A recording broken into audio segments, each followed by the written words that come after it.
there are a number of issues, technical issues there, including the issues of standards under technical barriers to trade, SPS, so sanitary and phytosanitary standards. So if you're exporting, trading in agricultural products or plants, you need also to harmonize your standards, or at least you need to recognize each other's standards, otherwise no trade. The good thing about this process is that the AFCFTA is an open process. We're really fortunate to have an extraordinary Secretary General who's around here in the last 2 days and who's listening. Governments, of course, at the national level need to talk. They need to talk to their private sector, the other stakeholders, the trade unions. But then at a continental level, there are discussions, and I'm very pleased that AAAM is very engaged with the Secretariat directly. And the Secretary General has opened his door, and the opportunity is there to keep engaging, but also to get involved in the implementation of the AFCFTA, which is where you're going to be discussing issues like this. Standards, SPS, customs, trade facilitation, rules of origin. These are, and how we're going to implement that. So there is an incredible opportunity to really shape the rules and the regulations of governments across the continent. Never happened before. Never happened before. So it's an extraordinary opportunity. So before we close this session, I'm going to ask Gainmore from Afrexim Bank to make a few closing remarks and tell us a few things about how we go forward from here, and then we'll close for tea. Thank you very, very much for your patience. I know some of you may want to have a cup of tea and stretch your legs, but bear with us for another 2 or 3 minutes. Gainmore. Okay. Thank you very much, Ambassador. I think I've known you all the way from Geneva, and Alec, I think we've been working very well together. Colleagues, I think I happened to work with Thomas Schkefer when he was introducing the project in Rwanda. It was a wonderful concept. Now I see it being implemented. It's very, very good, practical.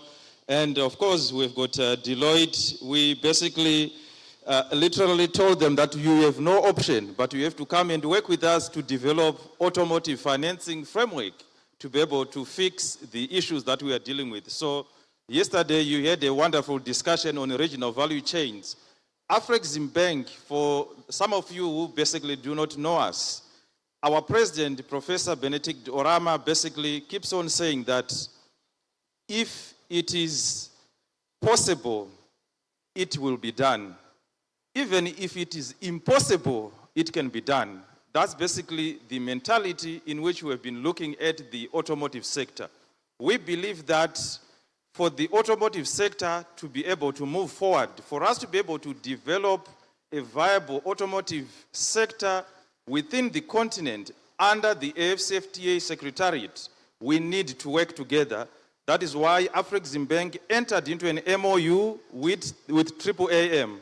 And we've been working with AAAM, Alec Erwin, the AFCFTA Secretariat, to now look at how we coordinate private sector, government, to be able to ensure that we've got the right policies. So we are looking at essentially 3 main killers. On the policy and capacity building, we've asked AAAM and Alec Erwin to help us to write a continental strategy on how to basically coordinate all the issues in the automotive sector. I think he just gave you the strategy when he made a presentation. So that's basically the key elements that we'll be including in the continental automotive strategy. We have already taken this to the ministers responsible for trade, industry, and mining at the AU. They've already endorsed that they need that continental strategy. We are working with the AFCFTA Secretariat. That strategy should be done probably, we need it by Q1 2022, to try and coordinate all the issues that Alec has been talking about, so that I think another colleague was talking about the need to harmonize a number on the trucks and trailers. There's the issue of second-hand cars. One country is moving north, another one is moving south. You will not be able to create a single market in the automotive industry if we are moving in different direction. So Afreximbank has now decided to get its hand dirty and work with the private sector, the government, to facilitate this. We believe that the example we are trying to set in the automotive sector can be replicated in other sectors. So we really need your support to ensure that you give us your ideas and we look at what is practical, what is fit for the continent. We also realize that finance is an issue. Afreximbank does not just talk. We put our 1 billion facility. This was announced to the trade ministers in October. And immediately we've already put in place all the details to try and facilitate and support, because we know that financing is a challenge. The other piece of work that is going on is on regional value chains. We know that it is not possible to have an automotive industry in each and every country. So we are encouraging this concept of regional value chain. We have seen it work elsewhere. We have seen it in the context of the Airbus example. We can essentially do the same within the continent on the manufacturing of vehicles or assembly, and in the component sector, we need that collaboration, because some countries, when you discuss regional value chains, they are afraid that probably it's the big guys who may benefit. We are saying no. If you do it through a regional value chain approach, each country should be able to specialize in certain components, in certain things, so that at the end of the day, the continent benefits. So these are some of the things that we are looking at, and I would like to encourage you, when we break out into the groups, bring in your ideas. Give us those practical views, ideas. There is no view or idea that is not useful. So we encourage you to speak out, comment, and Deloitte is doing that study on auto finance. Please feel free to share information so that we are all probably guided and we move in the same direction. I would like to probably close by thanking all our able speakers. Ambassador Faisal, thank you very much for coming. It was short notice, but we really appreciate, we benefit from your wealth of wisdom. I think we need to do something for Alec Erwin. I think we may probably need to, he is so far the only honorable minister. And some of the ministers have been basically ministers, but they are not so honorable. Alec Erwin has basically been leading by example. You call him, he doesn't even look at your status, or he'll just come, he'll explain, break down the... Alec Erwin, thank you very much, and we look forward to continue working with you. Thank you. Well, thank you so much, Gainmore. One of the champions of regional integration. He's been working on this for many years. So we've taken more time than we were scheduled to. So there's a slight change in the program, and we will we'll have to abandon the small breakaway groups. We'll now have a 15-minute break for tea and stretching of legs, and then when you come back, the program will resume. So I want to echo Gainmore's real thanks to all the speakers. They've done a fabulous job. Mbongeni Ndlovu, Alec Erwin, Mike Vincent, Frederick Sidhu, and of course, Serge Kamuhinda. Let's give them all a really good clap. And thank you all for your patience. It's been an extraordinary morning session. Thank you so much.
We're about to start the next session, so if you'd like to join us again and take your seats, we're about to start the next session.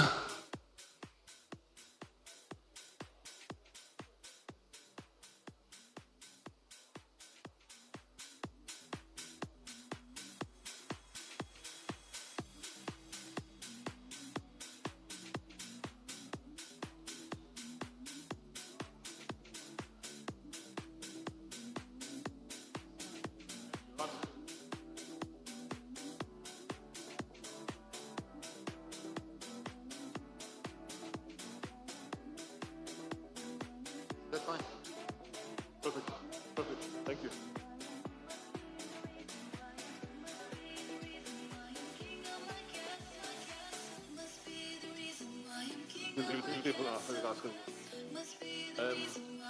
Matthew was there.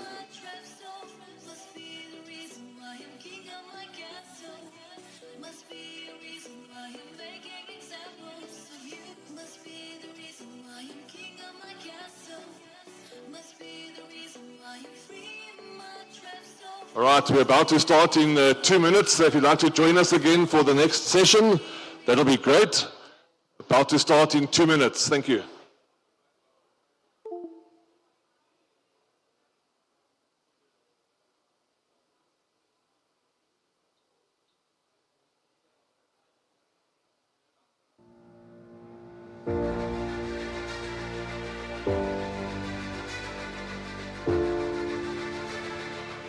The Eastern Cape province of South Africa is synonymous with automobiles. With a highly skilled workforce, cutting-edge research and development facilities, top-notch institutions of higher education, and a dense automotive supply chain, the Eastern Cape is Africa's automotive center. The Eastern Cape is the largest exporter of vehicles in South Africa and its largest production hub. 6 original equipment manufacturers and numerous multinationals have headquarters or plants in the Eastern Cape.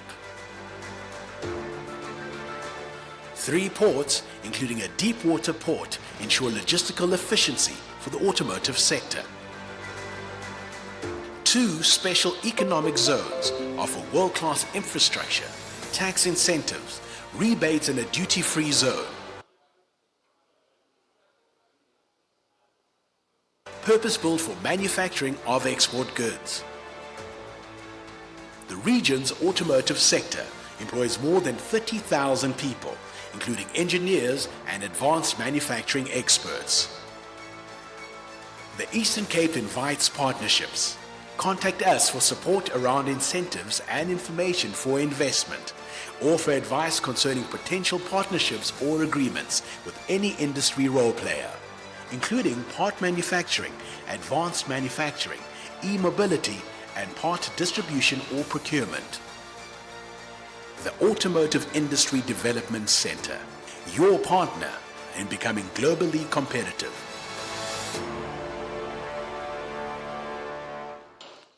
Okay, if we could just ask the presenters for the next 2 sessions to please come forward and join us in the front row here. Dion Strydom, Ruben Gizor, Dr. Jakob Seller, Dr. Kwazi Ampofo, and Vishal Sharma. If you could please just come and join us in the front row here, would be great. Thank you.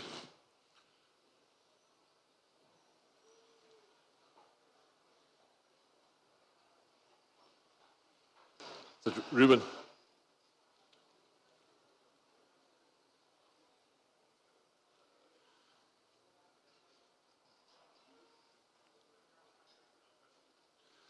All right, we're going to start with the next session, which has 2 topics, that of vehicle safety and also sustainability.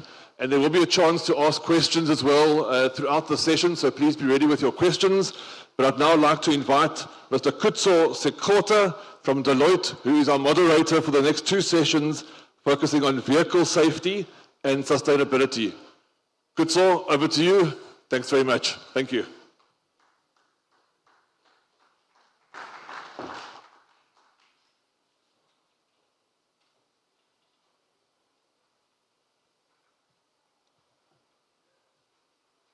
Good day, everyone. And an absolute privilege and a pleasure to join you in this next two themes. I will be facilitating the next two themes. And I think there's a very good precedence that has been set in terms of the previous discussions that were held.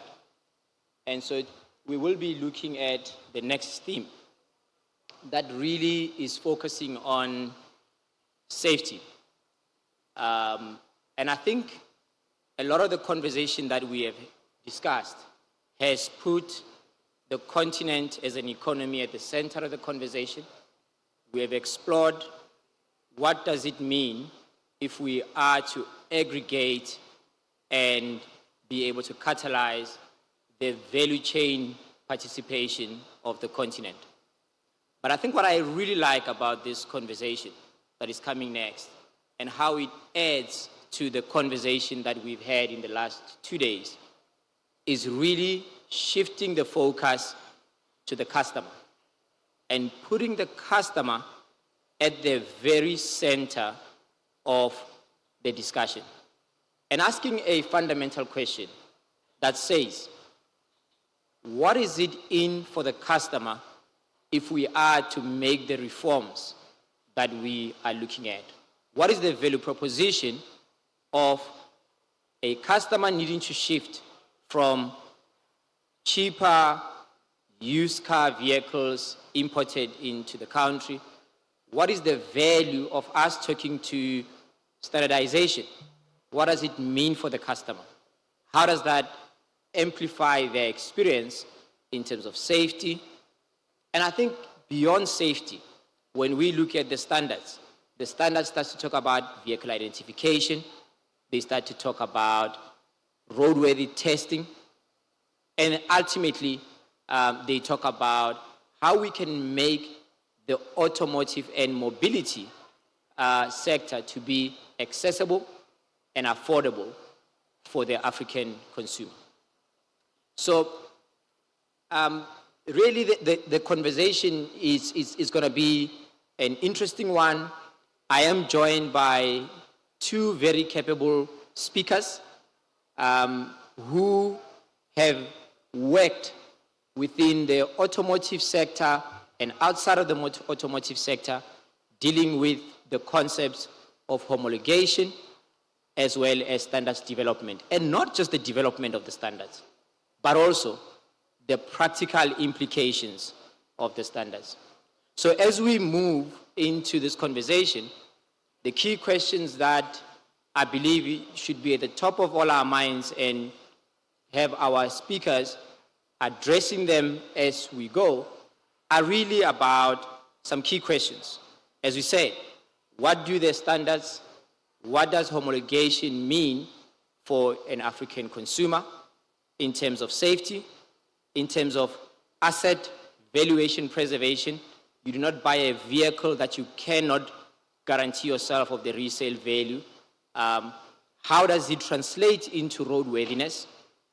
And also, how does it enable financing of the vehicles to make them a lot more affordable? But also, as we